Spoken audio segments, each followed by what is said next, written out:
Hilton brings you new ways to stay, with experiences that let you capture the glory days. Introducing the Graduate Hotels. Each inspired by local college towns, these stays are always original and never boring. Get in touch with traditions all across the country and enjoy a stay that's a class above the rest. Book at Graduate Hotels with Hilton Honors Points at Hilton.com. It's a win-win. Hilton, for the stay. The First Lady of New York Radio, Joan Hamburg, entertaining and informative. Talk Radio 77 WABC. Hi, everyone. Joan Hamburg here. And we have always supported all the wonderful events in New York City, including the Christmas Spectacular, the Rockettes. And I have gone to that show. My mother used to take me when I was a child. I took my children. I take my granddaughter. And as we always do, we talk to one of the Rockettes during the holiday season. And this time, we had a wonderful conversation with a Rockette who's been part of the troupe for years, and so grateful that they were back up and running, because don't forget, 2 years, no income, no work. And then, unfortunately, the musical, Radio City, the Christmas Spectacular, just the other day had to call off its season because of COVID. So we are going to share our talk with you, and we are going to send love and hope and best wishes to the entire company who has worked so hard. And for all of the families who this is part of their holiday tradition, this too will come again. But in the meanwhile, understand that the season has been canceled, and all these Rockettes who work so hard are waiting until the next go-round. So we wish all of them and you a happy holiday and enjoy our conversations. You're listening to WABC. The First Lady of New York Radio, Joan Hamburg, entertaining and informative. Talk Radio 77 WABC. Whalen van Wyck has been a Rockette for 11 seasons. She started in 2010, and thank goodness for everyone, we are back with the fabulous Rockettes, the Christmas Spectacular, all the things that we love. And Corey, no matter how many years you do it, it's new every time, right? Absolutely. Good morning. Thank you for having me. No, we love having you. And you didn't grow up here, right? You were brought up in Rhode Island? Correct, yes. So not super far away, but, surprisingly, I didn't know a ton about the Rockettes until I became a little bit older and realized that, dancing professionally was something I would want to do. And did your family bring you to New York to see the Christmas show, or not until you were older? I actually went to Boston. That when the Rockettes, they had the traveling shows that would kind of go to different different cities around the country. So they came to Boston, which was really close to, where I lived. So I went and saw them there at the Wang Theater. And, that was when it kind of all started for me. I was about 16 years old, so old enough to know that it was, a dream that I wanted to try to pursue. And, of course, that dream came true. How long did it take to finally get chosen? I auditioned once. Yeah, I auditioned once, and I made it through the callbacks and everything all the way till the end. But I did not receive the life-changing call that year. So I went back the next year, and I was very lucky, and I got it my second year. But, not to be said, I have many friends on the line that auditioned, 6, 7, 8 times before, that special phone call came for them. But it's amazing that the women don't give up. If they don't get it the first time, the second time, whatever, they keep on going. And how do you prepare for the audition? I hear it's rigorous. Yes, yeah, it really is incredible. I think, a lot of us have this goal in our mind, and it's just something that if you really want it, you keep going for it. And as far as preparation for the audition itself, just really getting into dance classes and making sure that you really are a well-rounded dancer, because we are a precision dance line, and our style of Rockettes is kind of one in, there's no one like us. We really are very specific. So it's really helpful to just kind of train in as much as you can, especially focusing in on jazz, tap, ballet, getting all your core work in there so that way, when you do get to the audition, you can try to excel in every different section, because the audition is a long 2-day process where they make cuts throughout. And if you're lucky enough to keep getting called back in, you come back a second day and you just keep learning more choreography. And that's a whole nother element to it, as well as seeing how quickly you can pick up choreography and retain that information. Right. And what's amazing to me, having gone to this since I was a child, is the costumes, the changes.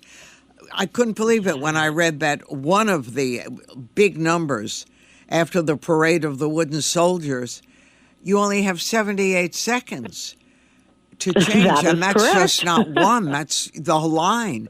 How do you guys do Yes. that? So it's really incredible, actually. The backstage choreography is so planned out. It's really awesome. Everything we do backstage is just as choreographed as what you would see as an audience member while we're on stage. So we have amazing dressers. Everyone has it. It depends on the line, but for us, like my little area, I change for that number. There's one dresser per 3 girls. So we just really time out, who's going to put their dress on first, who's going to buckle up their Laduca heels first, who's going to put earrings on first, so that we can stagger it out. Our dresser is able to zip us 1, 2, 3, and, you just got to keep moving. There's really no time to, hang about. You just put your mind to it. You know what you have to get done in those 78 seconds, so that when you walk out on stage, it looks like, Christmas magic. We did it so easily. I know, it's got to be precise.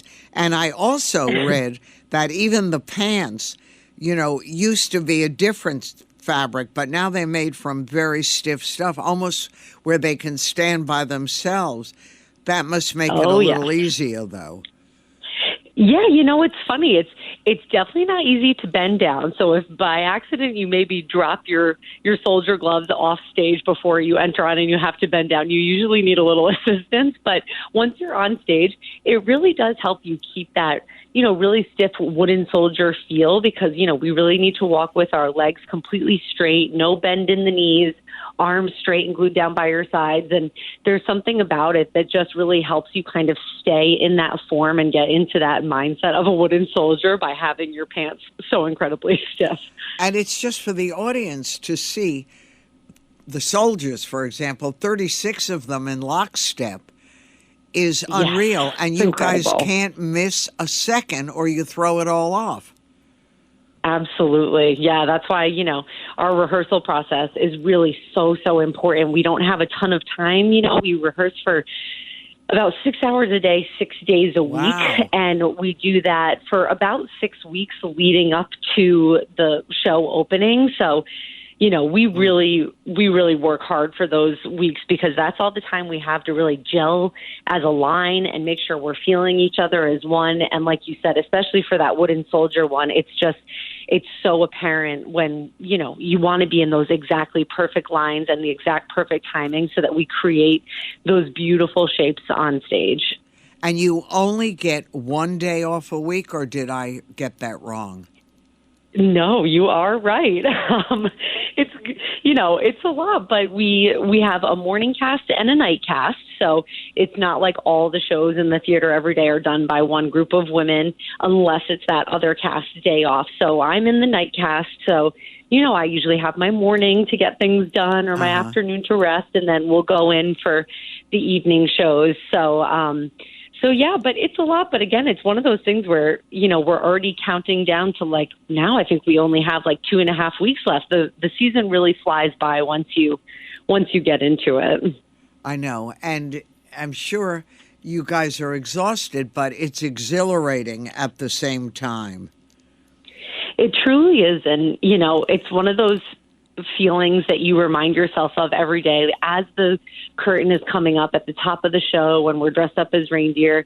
a nice thing that I really try to remind myself of every day is that there are probably hundreds of people out in that audience that are seeing this show for the very first time. Right. And, you know, I know you've seen the show many times and it's exciting every time, but, you know, that feeling of when it's the first time you've ever seen a show, I think is just a feeling like no other. So I think we all try to always remind ourselves, no matter how we're feeling, maybe our legs are a little more tired that day or, you know, whatnot, remembering how that felt when it was your first time seeing that show, it really makes you want to give your best show, you know, no matter how many you've done that Without season, question. that day, that week.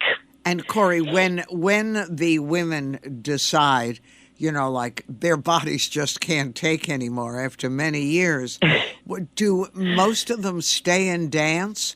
What is the profession? Yeah, so it kind of is. I feel like it's a little bit all across the board, which is interesting. We have definitely a lot of women that have continued on. Maybe they own a studio or they just teach at dance studios.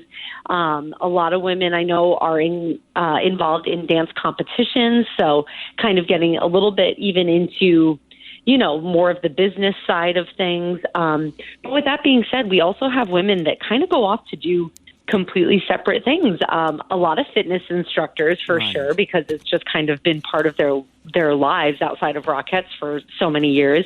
I personally have my aesthetics license, so I work at a spa during the off season and I do facials and all those. And we have a lot of moms in the cast that, you know, go back to their kids and focus on that for the off season. So it's kind of nice with Rockettes. You know, we do have a lot of work on the off season as well that can keep you busy year round, but there also is that downtime from the Christmas season if you want to pursue, you know, other dreams.